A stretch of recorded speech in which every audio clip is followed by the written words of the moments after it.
This is Michael Woodward, and this is episode 63 of the Jumble Think podcast. T-minus 10, 9, 8, 7, 6, 5, 4, 3, 2, 1.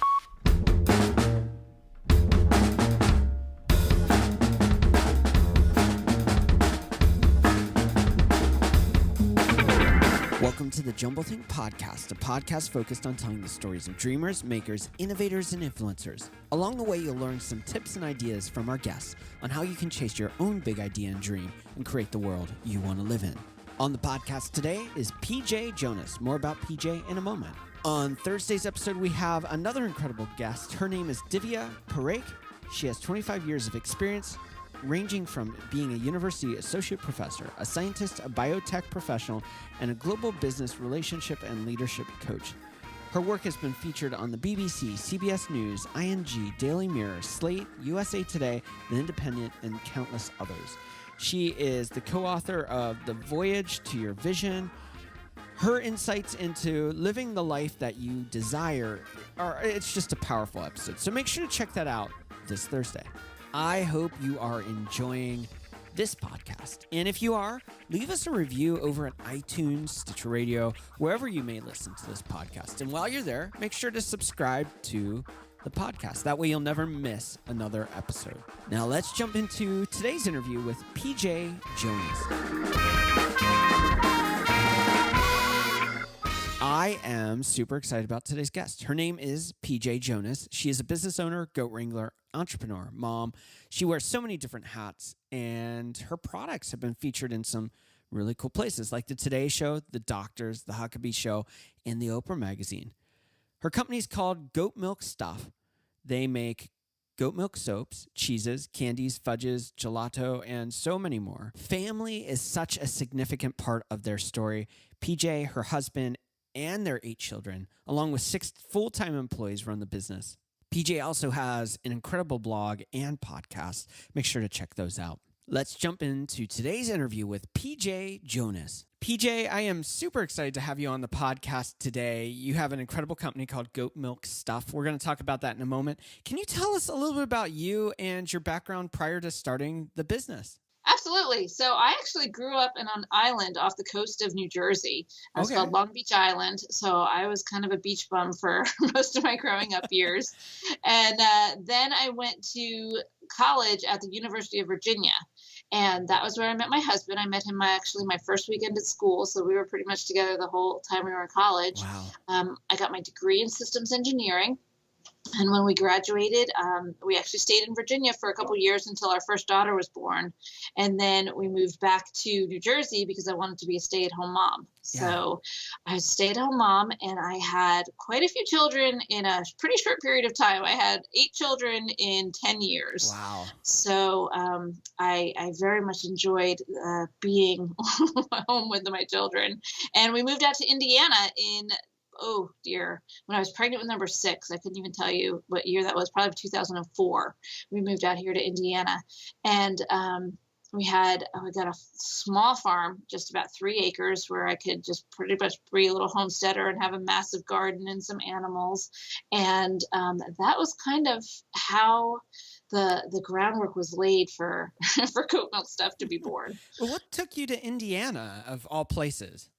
We really got priced out of New Jersey. So we were a large family. My husband was teaching at the time. So single income, very expensive area of the country to live in. Yeah. And with having so many children, I really wanted to, just have more space for them to run around and be outside and play and be closer to nature. And we actually thought we were going to go back to Virginia. We loved Virginia, really wanted to be there. And nothing was working out. Wow. God just kept shutting all the doors. He couldn't get his teacher's license. And, it wasn't really working. And kind of at a fluke, we looked at Indiana, and Indiana is very homeschool friendly. Yeah. It's a low cost of living. It had some of the topography, we didn't want completely flat. So like the southern area of Indiana has, has more hills and stuff like that. And it just all worked out for us to move out here. So people thought we were crazy. We had no job. We didn't have a place to live. I was pregnant with number 6. Wow. We'd never been here before. And we were just like, yeah, we're moving to Indiana. you can imagine the reactions that caused, but it's been wonderful. Yeah, that sounds like an incredible adventure, to say the least. And it really opened up some things to what you're doing today. It really did. We've always been something willing. I wouldn't say risk takers, like crazy risk takers, because we're very well thought out, but when it makes a lot of sense and there's a lot of sound information leading into that decision, we're willing to take a risk, because we know that we're willing to work hard and do whatever it takes to make a success out of it. And you can always change your mind later. If it doesn't work out, if it didn't come out the way you thought it would, you can always end up moving back if you need to. Well, there's lots that we can talk about, but I think first, let's talk about your business. You run a $1 million business, and it kind of started accidentally, it sounds like. Yeah, I had no idea it was going to become what it did. So I had gotten the dairy goats because I wanted the healthy raw milk for the children. Yeah. And one day I was just letting them all splash around in the bathtub, and for whatever reason, I picked up the bottle of baby wash I'd always used, and I was just so upset to find that it was filled with all these chemicals that I didn't want to use on their skin. I was like, that's it. I am never using this again. I am going to learn how to make soap. Okay. Yeah. No idea what I was doing. I found all these recipes for soap that was made with water. I was like, well, forget water. That's boring. I got goat milk. Goat milk's really good. I'm just going to put goat milk in instead, and we'll see what happens. Yeah. And what ended up happening was I made the soap and put it in the shower, and my husband started using it. And within like 4 or 5 days, his fingers stopped cracking and splitting. And that was a problem he'd had for years and years, and nothing we'd ever tried was able to fix it. Wow. And I was like, wow, this is good stuff. Yeah. And so I was like, all right, well, let's see what we can do with this. And, I didn't, this was like back before, they had all the nice, easy shopping cart systems that they do today. And so I taught myself how to code. Wow. And I put up a website, and, I look back and it was horrible, but I was so proud of it at the time. I was like, look what I did, and that was kind of how Goat Milk Stuff was born. That's crazy. It's really, really cool. And you're in a space that is really kind of become trendy and much more accepted and much more known. The organics, the GMO free, the natural products. That's a space, not just in soaps, but across the board in foods and cosmetics and other spaces that people have really been gravitating to the last couple of years. Yeah, there's definitely been a shift. Years and years ago, people always made things from home and scratch, and then store-bought goods became like, they were much better. And now there's definitely a shift back to the fact that all these things we buy at the grocery store are really filled with things that are not good for us. It's really hard to trust the average food product, the average cosmetic, body care, that sort of thing. When I first started, nobody knew what goat milk soap was. We were really one of the first big ones in there. And that was, people always like, oh, how did you, grow so fast? I was like, well, a whole lot of hard work, but the timing was also really good. Right now, everybody makes goat milk soap. It's at every farmer's market. It's all over the place. And so the competition has really grown. And so we've worked really hard to set ourselves apart with our quality of our product.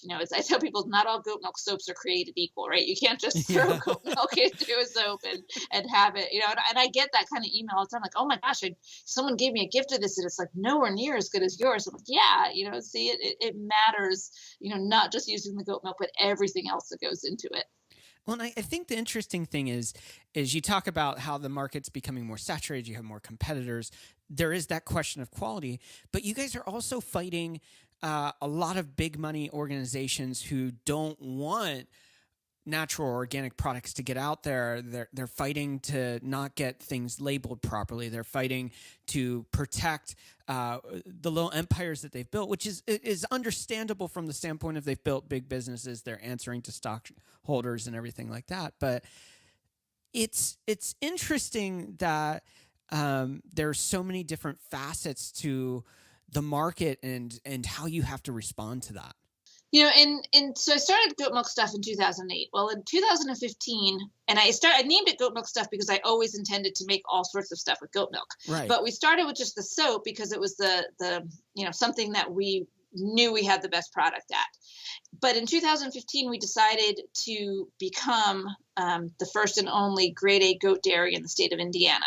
Wow. And that means that we are now legally able to sell milk, yogurt, cheese, gelato, fudge, caramel, all of those, food products made with goat milk. And so when you brought that up about the big businesses, it's so true. What we are finding right now is that the laws do not, they're designed for the big companies. Okay. Right. And here's just a little example. Every quarter, we are required to give every one of our products to the state to test. Okay. And so, if I make gelato and I have 12 different flavors, I have to give one of each and every flavor. Wow. Right. Every quarter. And so, you compare that to some of the big names that you find at the grocery store, they could care less giving that, that's impactful here on my bottom line when it's every quarter. I have to just, and we had something funny happen. It wasn't funny, but they spilled all our stuff. They took it all and they spilled it, and we had to come back and give them a whole nother round for testing. And so, it really is stacked against the little guy, the regulation, but that doesn't mean you can't succeed. It just means you're going to have to work a little bit harder. Right. And in those different burdens, for lack of a better way to say, well, there's better ways, I'm sure, to say it, but it is putting a burden on small businesses like yours to have these compliance issues that are geared towards enterprises that are massive. When you're approaching those issues, I mean, I even think of, the pasteurized milk versus raw milk and that whole argument and all of these different things that you have to encounter. You're in a constant learning process. When you have new products, when you have new offerings that you're selling, you have new obstacles you have to overcome. How do you approach those? You can tell that you're a very positive person in your perspectives of life. How do you overcome those and not get frustrated when you see the stack of cards dealt against you? I just am always thankful that I'm able to have a family business, right? Yeah. I mean, there's lots of countries in this world where you don't have due process of law, and you can't just own something and start a business. And so I don't take that for granted. But as far as learning, you're right. There's so much to learn, and that's at times that can be frustrating, but it's also very mentally challenging and stimulating, which is a really good thing. The trouble that you get into is I'm always reminding my children and our employees that you don't know what you don't know. Right. And that's the areas where when you're starting a business that you get in trouble, because if you don't have the people saying, hey, there's a law that says you got to do this, Yeah. and you didn't know that, then you can find yourself being penalized down the line. So it is really important to learn what you know you have to learn, but also to get in contact with the right people to find out if there's anything you're completely unaware of. So you offer the goat milk soaps. That's where you started. Now you have the cheeses, you have the candies, you have the fudges, the gelatos, so many other different products. As you're growing these products, as you're thinking about the future of what you're doing, how do you approach finding out those areas that you don't know? Like approaching and going, well, we don't know how to make a gelato, and figuring out how to make the right kind of combinations with the goat milk and the flavors. Or you may come in and say, no one's really done candies this way before. In that innovative process, how do you approach that? How do you approach it in a fresh way and really create something that's awesome? There's a lot of trial and error. And fortunately, I have 8 children that are really happy to eat my mistakes and, test. When we first introduced the gelato, okay, so we worked with that a lot. We finally got the gelato itself to a point where we're like, okay, this is really good. It's creamy. It's tasty. Or we got this. We've got this figured out. And then it was time to figure out what flavors to offer. So we made, I don't know, it was like 20 different flavors, and we lined them up on this table, and we just all went down with spoons, okay, goodness. This one's a definite yes, this one's okay, these two are, too much alike. These ones are, so it's not just a matter of it being good, but you have to have different categories for people, right? Some people like chunks of their gelato. Some people don't like chunks. They want it just, smooth. And that in and of itself is a huge challenge because, okay, let's just take, for example, strawberry gelato, right? Yeah. Some people like strawberries in it. Some people don't. well, which do you offer? You know, because you can't have everything, right? You can't make everybody happy. Right. And so you have to decide, okay, well, which way are we going to go? And sometimes cost takes into effect, and sometimes you just start polling people. Okay, would you rather have, chunks of strawberry in here or not? Our fudge was another really good example. We had our chocolate mint fudge, and we made it the way we liked it. And a lot of people were like, "Oh, this is great." And then we had some people go, "Oh my gosh, that's way too minty." And so, then it's a question, okay, well, not everybody likes it as minty as us. Which way do you go? Yeah. And so it's always interesting. And that's just a matter of dealing with your customers, watching your customers, sampling your customers, asking your customers, do you find this too minty? Do you find this not minty enough? And it's, again, you're trying to hit that bell curve where you've got the most people Yeah. that you can satisfy. Yeah. Yeah. And, as I was diving in and researching prior to the episode, you obviously have goats. I mean, that's in the name. But you have more to your farm than just goats. You obviously have a candy kitchen. You have places to make soap and places to make cheese, places to make gelato and other products.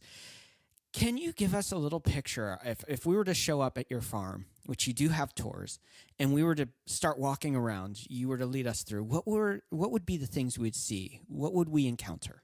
Yeah, so we actually have multiple different buildings on the property. We have our soap room. That's where we make all the soap, package all the soap, cut all the soap, cure all the soap, and it's also our shipping department. So that's where everything goes to be shipped out. And that's got a little farm store in it as well. This was another part of our learning experience. With the farm store that we had no idea. Okay, let me just take a step back. We had no idea when we built this that we were going to become a destination, that people would come from all over the country to southern Indiana to see us. I mean, we had no idea this was going to happen. Yeah. And so we had this little tiny space for it. And so we've knocked out walls. We took what was my office, made it part of that. But when we started introducing the food stuff, we put the food in there, and we quickly learned that you couldn't put the food in there because it would start to taste like the soap. Okay. And we were like, okay, this is a problem. So what do we do now? Right. So we had to have two separate stores. So in the building behind the soap room is what we call our sweet shop. And that's got two different kitchens. It's got our candy kitchen and our cheese kitchen. Those are two separate because of the regulations with making cheese, because it can be potentially harmful if you don't keep it like pristine beyond pristine. Wow. You have to worry about what's in your drains. You have to worry about the ceiling. You just have the whole thing has to be scrubbed all the time. I always tell people, if you want to make cheese, you better like cleaning, because you'll spend a whole lot more of your time cleaning than you will actually making the cheese. Wow. So that's its own separate kitchen, and then the candy kitchen, and then it's got like a gift shop in between. And so that was a big challenge for us as a business, is learning how to service those two. We had to put in a new parking lot, the signs for people, how you get people to know what's where, and that sort of stuff. So there's that building. Then we have our big goat barn, which is where all the milkers go. We're currently milking 80 goats. Wow. So it's a lot. It's That's a lot. a job in itself right there. Oh, it is. It very much is, and that's what it's actually really good, because it keeps our growth steady. We can only grow so much because they're live animals, and you can only add so many to the business at a time. And so the big dough barn is where all the milkers stay. And then we have last year my boys started the year milking 64 goats by hand. Oh my so they would goodness. split them. I have 5 boys. They would split them up amongst them. It was a huge process. Well, we knew we couldn't, that was not sustainable. So in the middle of the year, we built a machine milking parlor. So now it just takes one of my sons does all the milking morning and evening. You milk twice a day, and he can do all 80 goats, just the milking itself, in about 45 minutes. Wow. There's the getting ready and the cleanup afterwards, which again, the cleanup takes longer than it does to actually milk. But it's, that's a huge, huge difference for us, and just really kind of allows us to be able to grow much more than we could have if we obviously kept to hand milking. And then we have another building that has the male goats and the baby goats, and then another building that has the chickens and rabbits, and then the whole gardens, and all of that sort of stuff. So it's been we bought this property 5 years ago, it was just a field. Wow. So it's been pretty darn massive. The building we have done, and I keep saying I'm done for a while, and then I keep like, okay, I got to build something else. so we'll see. So how big is the place now? I mean, you mentioned when you moved to Indiana, it was like 5 acres that you moved to. You've just 5 years ago moved somewhere else. How big is the property now?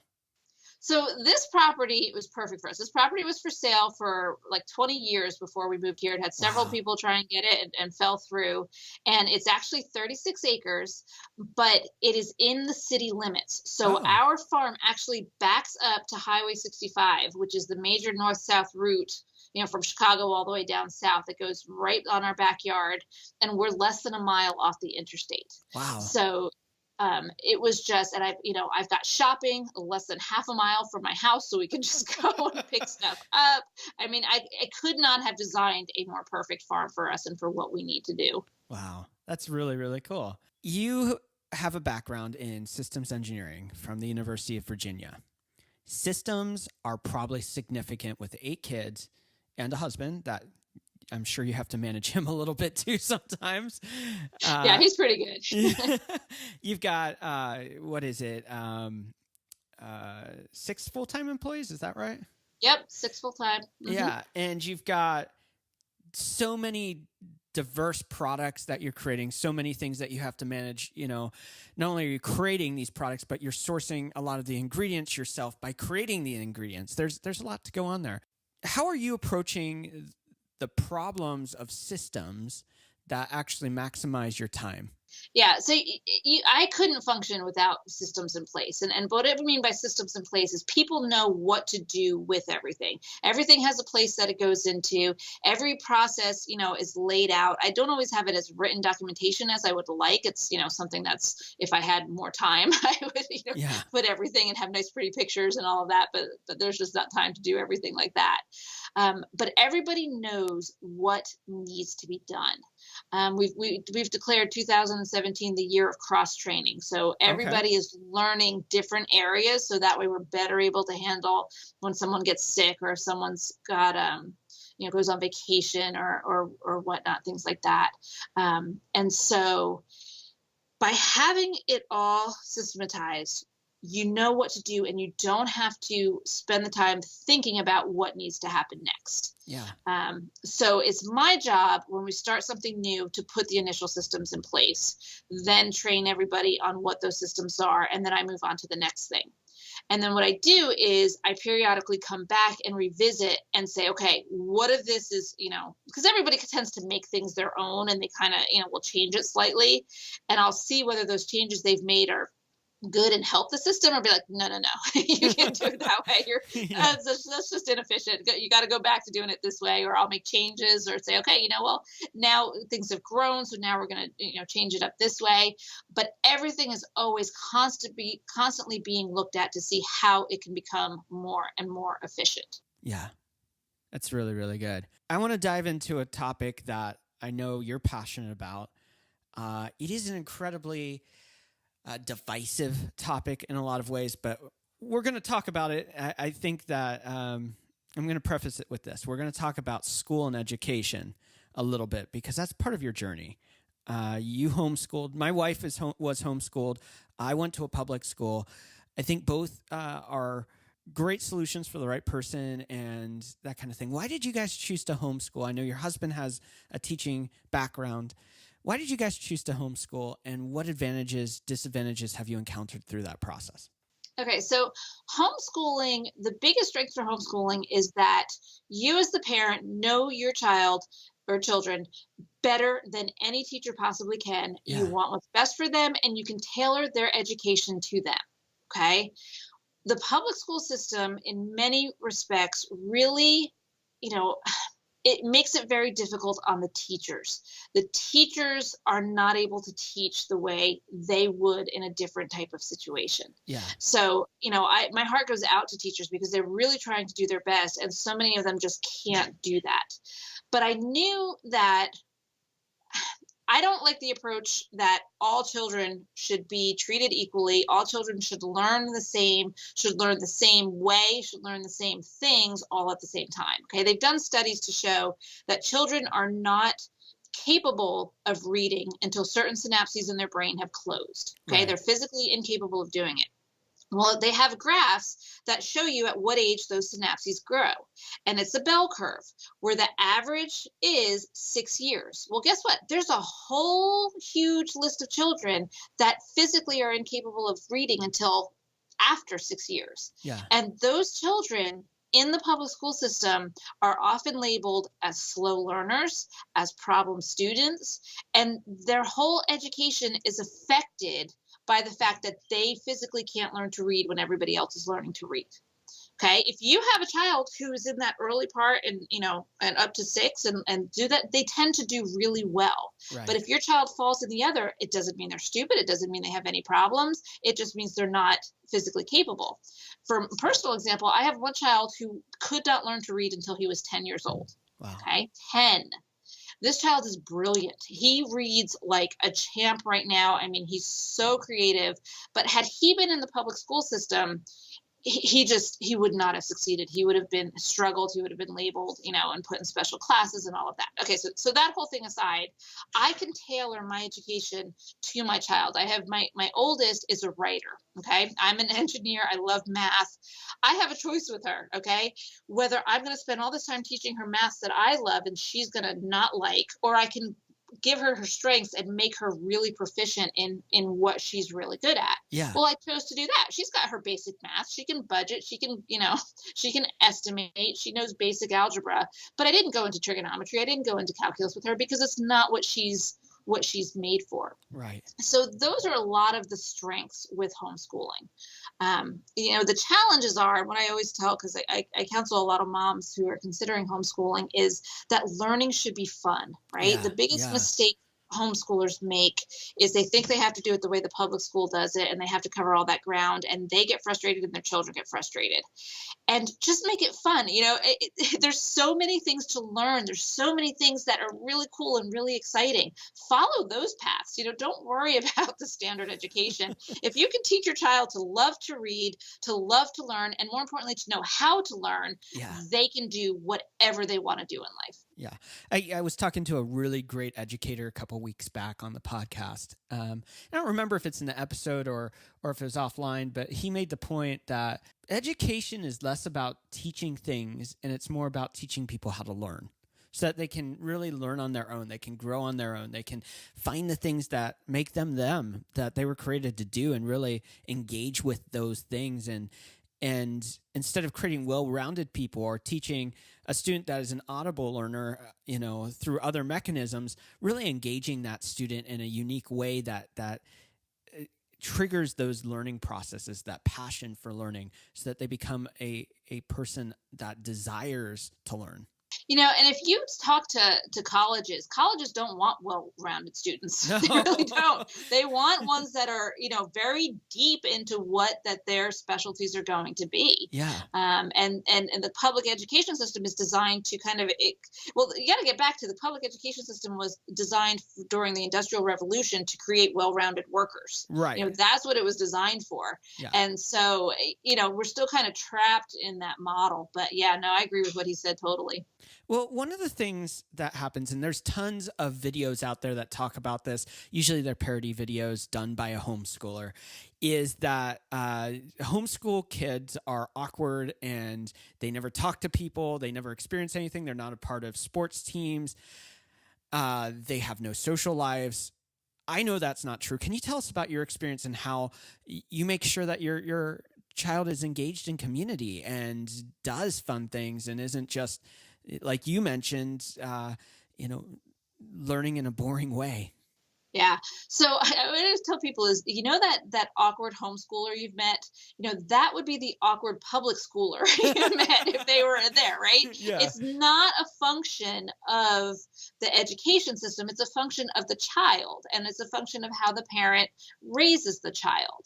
And so there are, homeschooling is so has grown so much. There Yeah. are so many opportunities. All my kids run with a cross country homeschool team.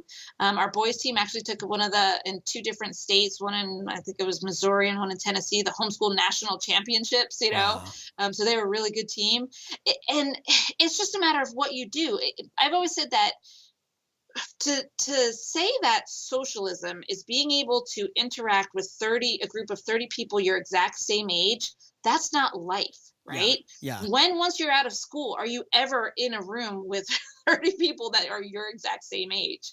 It's being able to talk to people younger, to be able to talk to people older. Everybody out there has a story and is worth engaging. Yeah. The question is, are you going to do that? And I do that with my children in different ways. We actually just took a trip to New York City a couple months ago, and we were in the bus station waiting, and there were several police officers there. And my one son says, why are their hats shaped like that? And my husband said, I don't know. Go ask him. He's like, no. He's like, no, really, you have to go ask him now. You asked the question. And so he went up, and they started talking about the shape of the hats, and the police officer, of course, had no idea why it was shaped that way. But it just started the conversation, and the other kids joined him, and they were talking with these 3 police officers. Yeah. So parents have to take those opportunities to make the children go slightly out of their comfort zone. I tell a story that I make my children call if we ever order pizza, which we don't do very often, but I make them call to place the order because they hate doing that. They hate having to call somebody. Yeah. I'm like, well, you can't always just do it on your phone. You have to learn how to be able to take something over the phone. And so I make them do that, even though I'm like, you want the pizza, you're going to have to call for it. I'm been reading a lot of C.S. Lewis stuff and really diving into some of his stuff lately. And one thing that I've gleaned from that is that we live in such an incredible place, the world that we live in, to be ordinary people. That there's so much more for us than just living a mundane life. That is so profound and so true. We're actually, I read aloud to the children a lot. And years ago, my kids right now are aged 8 to 20. I read aloud the whole Chronicles of Narnia to them, which C.S. Lewis wrote. And about 3 months ago, my older kids said, the younger ones don't remember it. You have to read it again. So we're actually reading it through. And they're, my 20-year-old's listening, my 19-year-old's listening. Wow. And there are so many thoughts that you can have and you can share with your children and your family. And by sharing them with your children, you're not just teaching them, you're teaching yourself. And you're kind of raising all of yourselves up to a higher level. Because for me, the best part about starting Goat Milk Stuff was using it as a teaching tool for my children. Not just because a lot of people think, oh, you're teaching them to be entrepreneurs. Yes, I am. You're teaching them how to run a business. Yes, I am. But I'm teaching them how to be honest. Okay. So I tell this example. When we went from being just solely an internet company to being a destination and having people come to the store, we all of a sudden had started having cash to handle. Yeah. Okay. That wasn't something we'd ever had to deal with before. And it was a matter, and there, I'll be quite honest, there were people going, oh, you don't have to, report all that. Just, put some in your pocket, report the rest of it. And it was this really big opportunity to be like, okay, I have children watching me, right? Yeah. What am I going to do with all of this cash? And you know what? It is painful to declare all that cash, right? It's hard to do. It'd be like, oh, if I just didn't do that, I wouldn't have to pay taxes on that. Yeah. But it was like, no, I have to be authentic and I have to show integrity because this is what I'm teaching, everybody else. And it is hard to sometimes to rise up and not just live a normal everyday, what everybody else would do kind of life. But it is so worth it in the end. You are super busy. Like I mentioned before, you have a blog, and on there you outlined one of your days and everything that you were doing and how that, day unfolded. How do you balance? You were a homeschooler, you ran a business, you have family, you've got all of these different hats that you wear, all these different roles. How do you find a place of balance where you're not just running yourself ragged days, months, years on end? How do you get recharged? How do you get filled for yourself so that you can give out in all of these areas that you do? Okay. So the first thing is there is no balance, right? Okay. There's just not. Okay. To say that there is, I would be giving a false sense that I have that. Um, what I find happens in life is you swing, right? You have a period where, for example, let's say the holiday retail season where Yeah. it's just, 2 months of the year, it's just nonstop busyness. Okay. Yeah. And could I hire seasonal employees? Yeah, but there's a whole lot of training. There's a whole lot of trusting them with my children that it's easier for us to just, kind of suck it up and do that 2 months. Yeah. Well, so then what I do is, okay, we've been working too hard. So what we do after that is we take a vacation, and we usually go away for 2 or 3 weeks after the holiday season. Wow. And it's just family. Okay. So it's not always a day-to-day kind of balance, but it's a, seasonal kind of balance, if that makes more sense. Yeah. I always say we work hard so we can play hard. Yeah. The other thing that I do is I have to take care of myself. I have to eat well. I have to exercise. I have to get enough sleep, because when I'm not is when everything falls apart. Yeah. It's just what happens. Yeah. If I'm not on my game, everything just kind of falls apart. It's a trickle effect down the line. So I have learned that I cannot exercise regularly, right? I just can't. I can't take half an hour, go to a gym. I can't. It's just impractical. It doesn't work. So what I've done is I build it into my day. So I tell people every time I go to the bathroom, I do 10 squats afterwards when I'm done. Okay. Right? Touch the ground up. Sometimes if I'm in a good mood, I'll do jump squats. Yeah. Sometimes I'll do that. If I'm washing dishes, I do calf raises while I'm washing dishes. I have a set of hand weights in just about every, like all over the place. I have them in my work. I have them at home and all different places. And I'll just pick up the hand weights and do 5, 10, whatever, bicep curls, shoulder raises, basic stuff, right? If I'm sitting there reading out loud to the children, it's not unusual for me to put the book on the living room floor and hold a plank while I'm reading out loud for a couple paragraphs. Yeah. Okay. All of those things that it doesn't, you don't have to get changed. You don't have to go someplace. You don't have to do it, but it adds up. It's all cumulative. And they've shown research that shows that you don't have to have dedicated time. You can do these things, and these cumulative things affect you. Drinking enough water. I don't drink soda. I don't drink juice. It's just water all the time. The sleep is, quite honestly, the absolute hardest one for me. Yeah, I can imagine. I wish I could get more sleep. And that's not even so much business. I can turn the business off if I have to. It's when my kids need me at night, right? I just had my older ones, when my kids turned 16, they take a college class. They start college classes at our local community college. And my 16 and 17-year-old took a writing class this summer. And it was, the day before the final, I was getting ready to go to bed. My one son is like, "Can you please read my paper?" And I ended up, staying up an extra hour working on his paper with him. Yeah. So it's those kinds of things that are my hard spots. Because I can say no to customers, I can say no to the business, but my children, when it's something like that, because those are the things I don't ever want them to have the mindset that, mom was saying no to them. I always want them to have the mindset that, mom did what needed to do to help us when we asked for it. It's so good. One of the core foundations of everything that you do, whether it's the business, whether it's your family, all of that's built on a foundation of faith and Christianity. How has that impacted your journey? How has that set you up for success? And how is that a tool that you can use to get you through the good and the bad?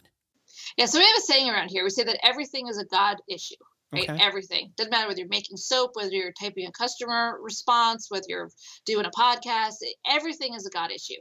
And so when you have that mindset that everything matters, everything is, kind of has a higher purpose. And so God is just really integrated in everything we do. And back when we started the business, okay, so I started the business in 2008, right? People are like, Right. Yeah. the economy's crashing. What are you doing? I'm like, oh, well, I really think this is what God wants us to do. I had someone right back say to me, point blank to my face, say, "You cannot support your family making soap." Wow. And I was like, okay, but I think God wants me to, And so you have that confidence if you're praying and you're feeling that this is really where God wants you to do, that it doesn't mean it's going to be easy, right? It doesn't mean there's not going to be hard times. It doesn't mean there's not going to be setbacks. I hear a lot of people say, oh, well, if God wants you to do it, it's easy. No, I found the exact opposite. If God Yeah. wants you to do it, you can pretty much guarantee it's going to be hard, Yeah. but that, you can push through it. And I tell the story about when we started. So it started in 2008. By 2009, the kids and I were swamped, right? I mean, we were having picnics on the floor because our Wow. whole dining room tables were covered in soap. I mean, there was soap everywhere. And we were really struggling with keeping up with it. And we had a big family meeting, and we said, okay, look, we really think this has the potential to be something. Yeah. It is not making enough money to support us right now, but we can't do it without my husband on full time. And so we said, okay, do we want to take this leap of faith and try and have my husband leave his job and come on full time, or do we want to scale back goat milk stuff?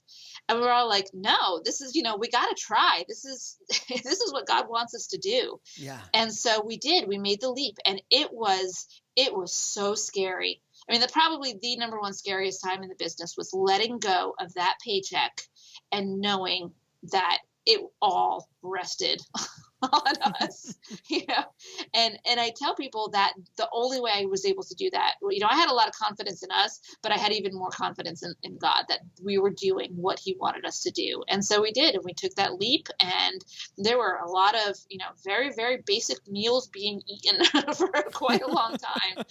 But we never went hungry, and, it was the right decision.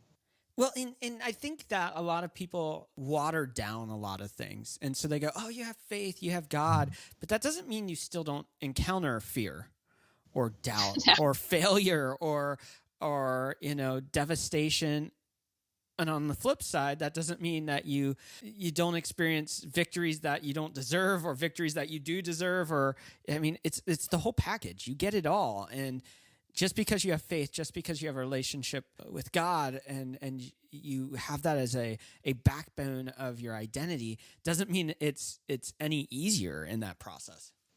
Yeah, I always tell people that, especially my children, when life is good and easy, yeah, you still have your relationship with God.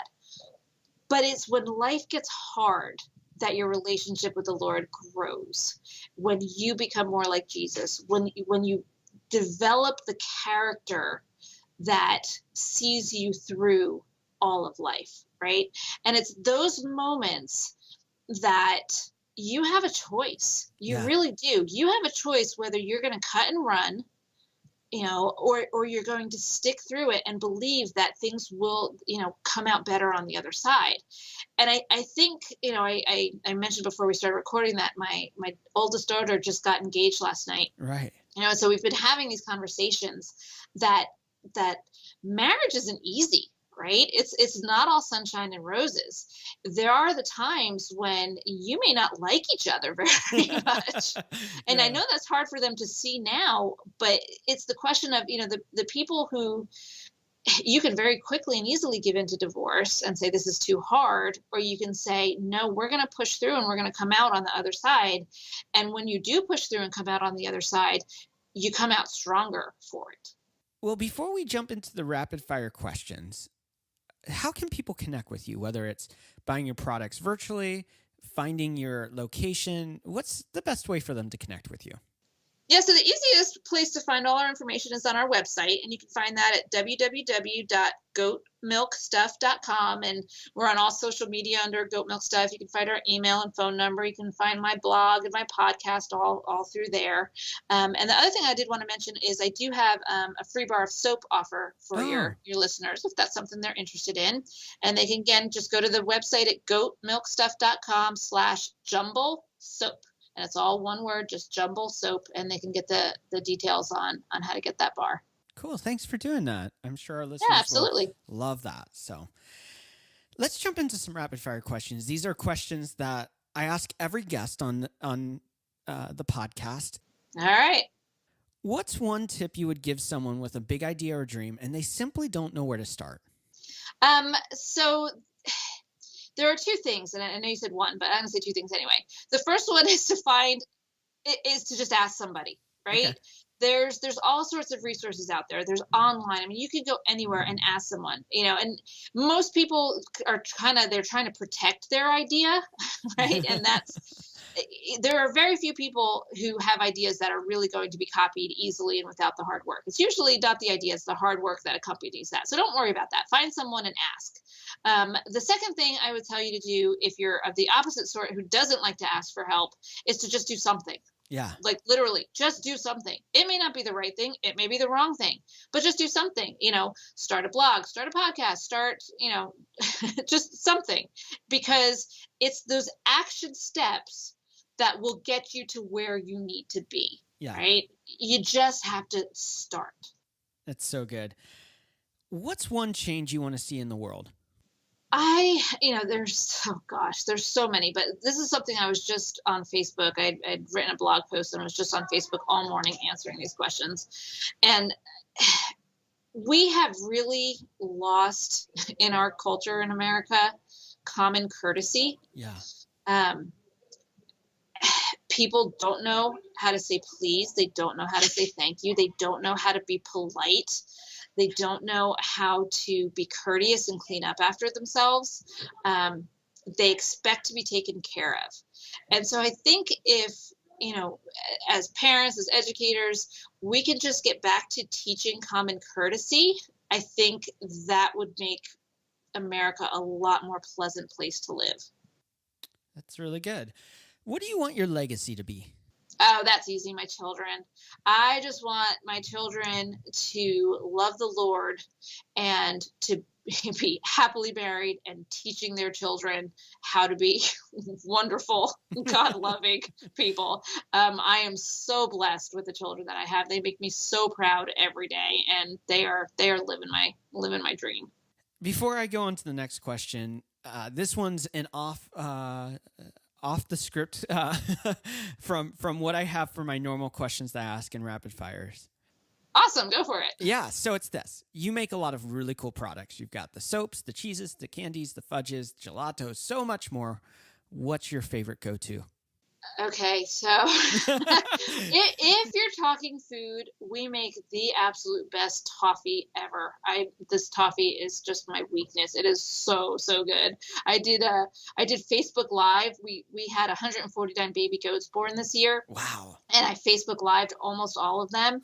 And the number one thing that kept coming up on the Facebook Live was the toffee's so good. I need to get more toffee. So that's probably the go-to. As far as the soap, I am an oatmeal milk and honey fan, okay. But I have been having lavender. I've been really on a lavender mood. So the lavender soap has been my favorite go-to soap for quite a while.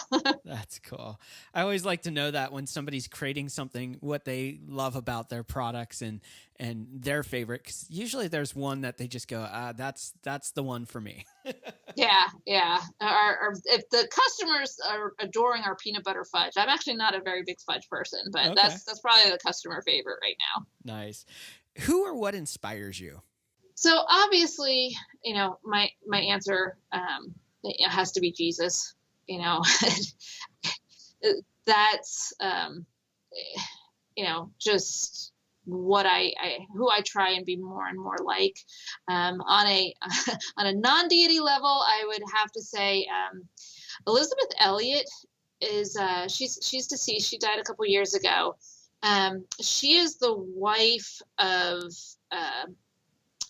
oh my gosh, I'm drawing a blank on his name. Something Elliot, but he was a missionary who gave his life to reach an unreached population. Yeah. And she ended up having a radio ministry. Mm-hmm. And she ended up getting remarried. She's got a daughter.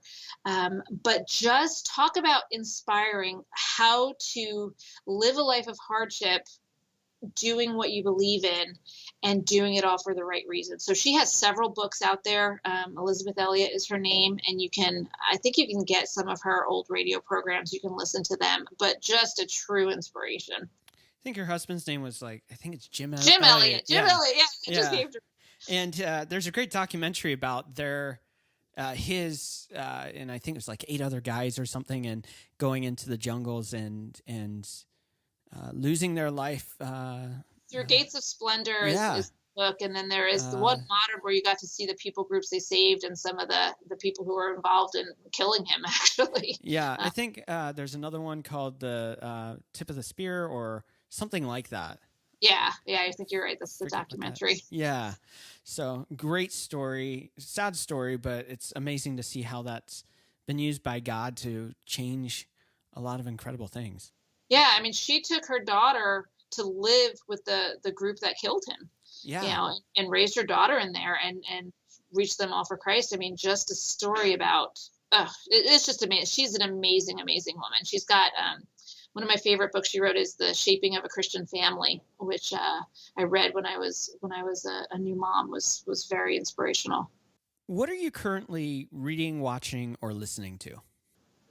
Okay, so I'm an avid reader. I actually have 3 books going right now, which is pretty typical for me, depending on what I want to read at night. I'm reading a biography of Warren Buffett called Snowball. Yeah. I'm reading that. I am reading a book called Fortune's Children, which is the story of Cornelius Vanderbilt was the wealthiest man in America and had 8 children, which I do. And it's the story of how they pretty much all went broke and like pretty much just blew his fortune. And then I'm also reading Malcolm Gladwell's The Tipping Point. Great book. Which I've read before. I'm rereading that again. And I finished a little while ago, which if anybody wants a really, meaty book, I did read the Alexander Hamilton biography. Okay. Which is like 700 plus pages. Yeah. And you have to take it in pieces. But I was fascinated. I never understood just how you think of politics now, how nasty they are.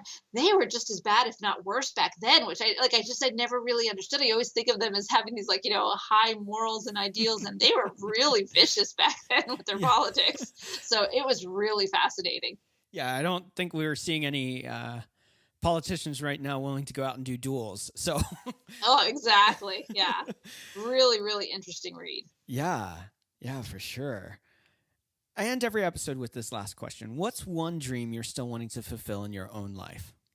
Okay, so this may not be what you expect, but I am ready to pass the business to my children.